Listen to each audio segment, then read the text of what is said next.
promise that you'll catch me.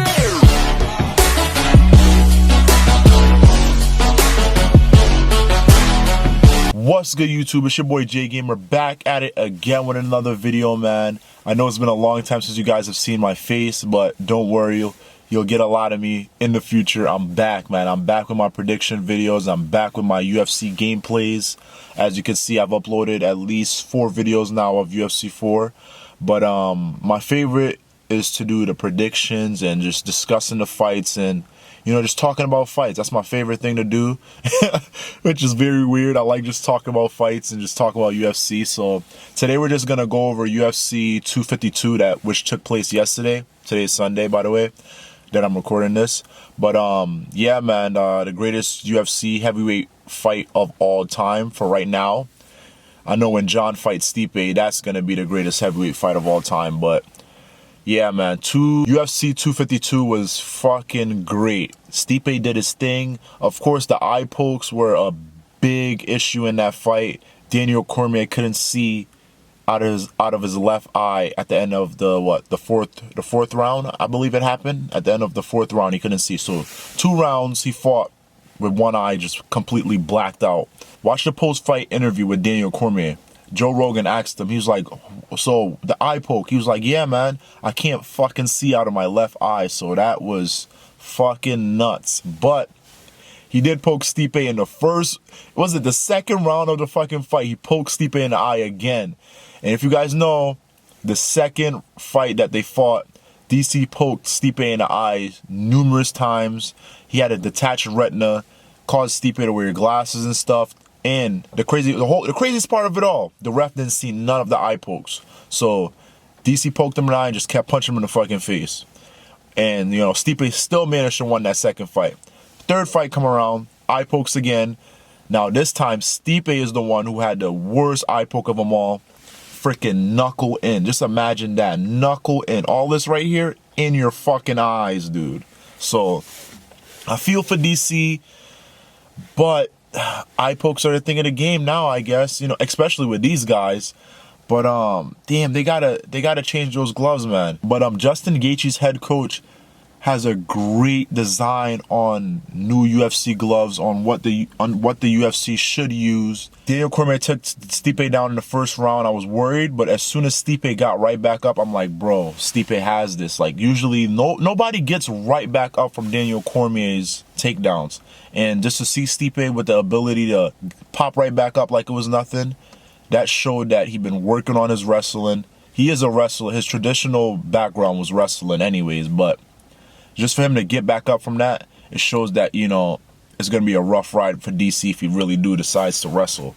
So after that, I was like, okay. And then DC was landing. DC was landing that same overhand right that knocked out Stipe in the 1st fight. He landed that at least 10 times in the fight, dude. Flush. Stipe just ate the punches, fired back with 1-2s, dropped DC in the 3rd round, I believe. Dropped him in the 3rd round. Had DC almost out. DC survived by the bell, man. He survived. He just survived. When he got back up, he was like, he went to the corner and he asked his corner, he said, did I drop? Did I drop? And that's the crazy thing with having no fans. You can hear what these guys are saying. So he was completely out of it. If you're asking your corner man, did I drop? And he completely dropped, obviously dropped in when he got rocked.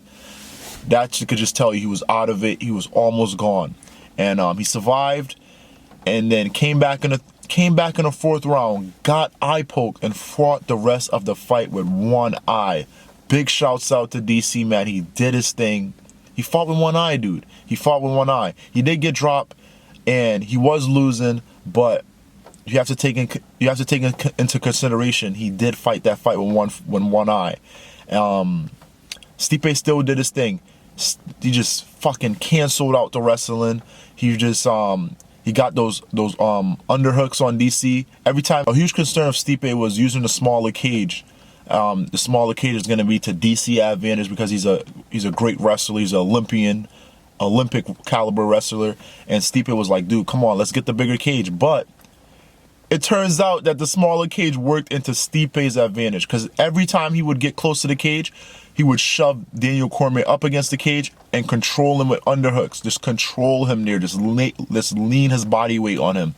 And Stipe, I would say that was a 25-minute championship 5-round fight. Stipe had at least 5 minutes of control, just controlling DC up against the fence. And that was the big game changer that Stipe made to just cancel out the wrestling. That, I won't say won him the fight, but it was a huge part in it. Stipe knocked DC down. He got him on the feet a couple times. He hit him with that nice 1-2, that right hand that he has. Hit him with it a lot of times. But DC fought his ass off, man. He fought his ass off. He did as much as he could do with that one eye. But it was a great performance. I won't say the eye pokes made Stipe win. He was winning the fight before the eye pokes. The last fight, when he got eye poked, he still came back and won. And he said his vision was blurred in the second fight. He was seeing like double, and he still managed to win that fight. And, you know, DC got poked, yes, but Stipe did his thing. Stipe was the better man, and Stipe is. There's no doubts, no arguments, no nothing, no ruckus. Stipe is the greatest heavyweight of all time. And this is coming from a huge Cain Velasquez fan. Stipe is the greatest heavyweight of all time. No discussions. And now, the only fight left for him, of course, there's other fights like Francis Ngannou, Curtis Blaze, all the up-and-comers, but the only fight left for Stipe, in my eyes, is fucking Jon Jones. If he beats Jon Jones, he is the greatest fighter of all fucking time. That's the only fight I want to see with Stipe right now. Well, that's the most anticipated fight. I do want to see him fight Ngannou another time. I want to see Ngannou get another shot. Yeah, guys, but that was my quick recap of UFC 252. What a great card. What a great trilogy. I enjoyed it, man. And I hope you guys enjoyed this video. It's your boy J Gamer, and I'm out of here. Peace.